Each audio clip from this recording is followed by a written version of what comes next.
هل تعلم أن حكيم زياش قد يكون على موعد مع مفاجأة كبرى؟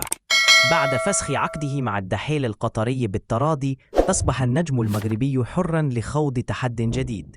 مصادر تؤكد أن زياش يستهدف المشاركة في كأس العالم للأندية 2025 بأمريكا كفرصة ذهبية للعودة للأضواء. بعمر 32 عاماً، يخطط لعقد قصير الأجل مع أحد الفرق المشاركة في البطولة التاريخية التي تضم 32 فريقاً. زياش الذي تألق سابقاً مع أياكس وتشيلسي يسعى لاستعادة بريقه وجذب أنظار الأندية الأوروبية من جديد. فهل ينجح في هذه المغامرة؟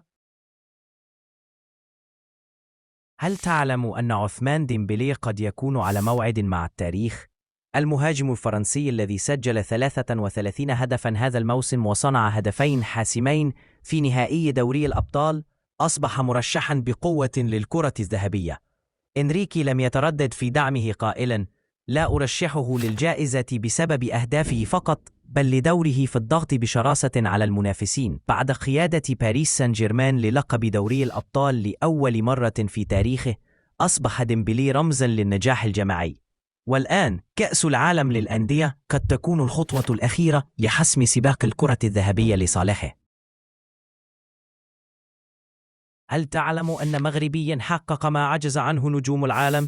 أشرف حكيمي يكتب التاريخ كأول لاعب في باريس سان جيرمان يسجل في نهائي دوري الأبطال.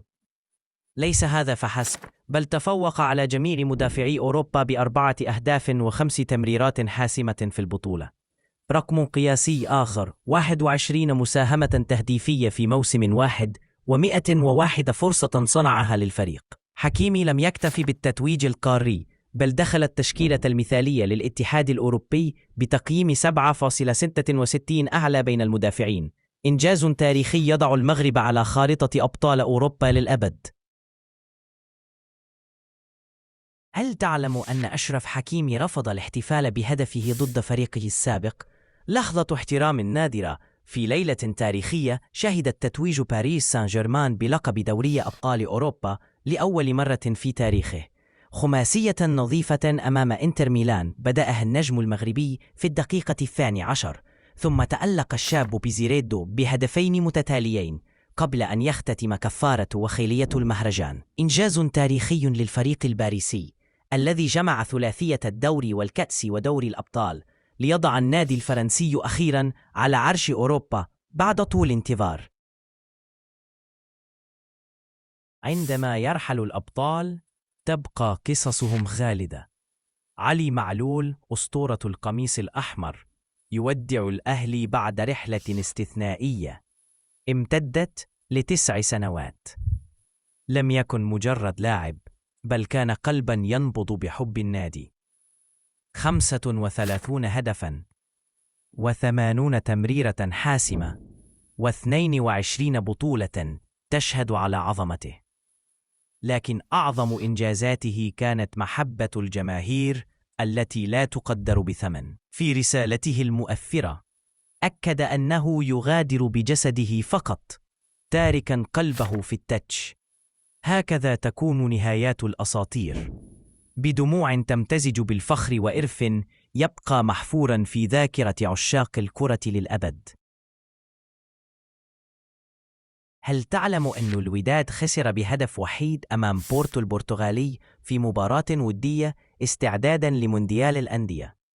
رغم سيطرة الوداد في الشوط الأول، سجل سامو أغيوا هدف المباراة الوحيد في الدقيقة 37 من هجمة مرتدة.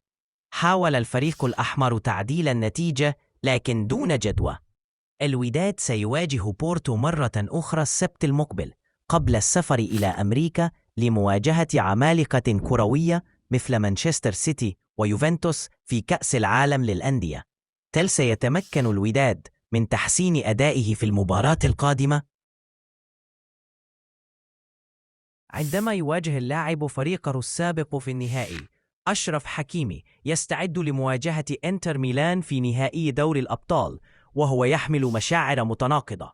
يقول: إنتر سيبقى دائما في قلبي، لكنني الآن في باريس وسأبذل قصارى جهدي للفوز عليهم. النجم المغربي الذي توج مع إنتر بلقب الدوري الإيطالي يواجه الآن تحدياً عاطفياً وكروياً. يعترف بأن المباراة ستكون صعبة للغاية، لكنه مصمم على تحقيق أول لقب أوروبي لباريس سان جيرمان. مواجهة بين الماضي والحاضر، بين الوفاء والطموح. هل تعلم أن مباراة نهائي كأس مصر قد تشهد تحولاً تاريخياً؟ مجلس إدارة الزمالك يطالب بحضور جماهيري كامل في النهائي ضد بيراميدز. القلعة البيضاء تصر على دعم جماهيرها في المواجهة المرتقبة بتاريخ 5 يونيو في استاد القاهرة الدولي. الزمالك أكد في بيانه الرسمي أن حضور الجماهير ضروري لمساندة الفريق في هذه المباراة الحاسمة. ترى، هل سيوافق اتحاد الكرة على هذا الطلب؟ وكيف سيؤثر الحضور الجماهيري على أداء الفريقين في النهائي المرتقب؟ لحظة مؤثرة في ملعب محمد الخامس. بينما خسر الوداد المباراة الودية أمام إشبيليا بهدف نظيف، كان التكريم العاطفي لياسين بونو هو الحدث الأبرز. الفريق الإسباني تفوق بهدف فرنانديز في الدقيقة 49 رغم محاولات الوداد المتكررة للتعادل. المباراة كانت استعدادا للمونديال، حيث سيواجه الوداد فرقا عالمية كمانشستر سيتي ويوفنتوس. قبل ذلك سيختبر الفريق الأحمر قدراته أمام بورتو البرتغالي السبت المقبل. هل سيكون الوداد جاهزا للتحدي العالمي؟ هل تعلم أن موهبة مغربية ستعود للعملاق البافاري؟ بايرن ميونخ يعلن رسميا عودة آدم أزنو من إعارته في ريال بلد الوليد. سيعود النجم المغربي الشاب للفريق اعتبارا من 1 يونيو 2025، مما سيمكنه من المشاركة في كأس العالم للأندية بأمريكا. المدير الرياضي كريستوف فرويند أكد أن أزنو اكتسب خبرة ثمينة وتطور بشكل رائع خلال إعارته. الشاب الذي انتقل من أكاديمية برشلونة الشهيرة لا ماسيا إلى بايرن أثبت نفسه تدريجيا ومثل المنتخب المغربي 3 مرات حتى الآن. مستقبل واعد ينتظر هذه الموهبة. هل تعلم أن المغرب سيحطم رقما قياسيا جديدا في كرة القدم النسائية الإفريقية؟ لأول مرة في التاريخ ستقام بطولة كأس إفريقية للسيدات 2024 على 6 ملاعب مختلفة، من الملعب الأولمبي بالرباط إلى ملعب بركان. ستشهد المملكة المغربية حدثا استثنائيا من 5 إلى 26 يوليوز 2025. الكاف يتوقع حضورا جماهيريا غير مسبوق ونسب مشاهدة قياسية عبر التلفزيون والمنصات الرقمية. هذا الإنجاز يؤكد التطور الهائل في البنية التحتية الرياضية المغربية، ويرسخ مكانة البطولة كأحد أهم الأحداث الرياضية في القارة السمراء. لماذا استبعد أنشيلوتي نجم ريال مدريد من أول قائمة له مع البرازيل؟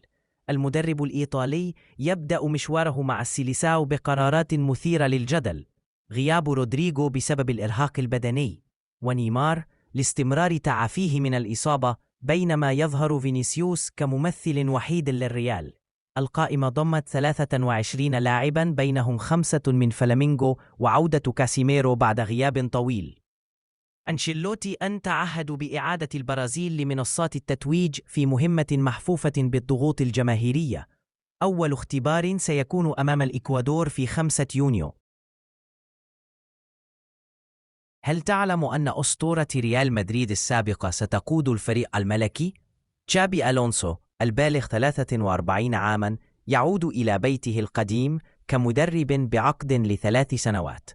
الرجل الذي حقق المعجزة مع باير ليفركوزن وكسر هيمنة بايرن ميونخ التي استمرت 11 عاما، وقاد فريقه ل41 مباراة متتالية بدون هزيمة.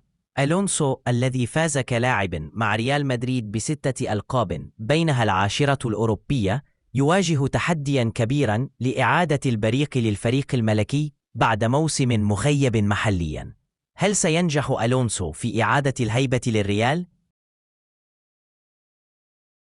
عندما يلتقي الأخوان في فريق واحد، الحسين رحيمي ينضم رسميا إلى العين الإماراتي بعقد ل4 مواسم ليلعب جنبا إلى جنب مع شقيقه سفيان.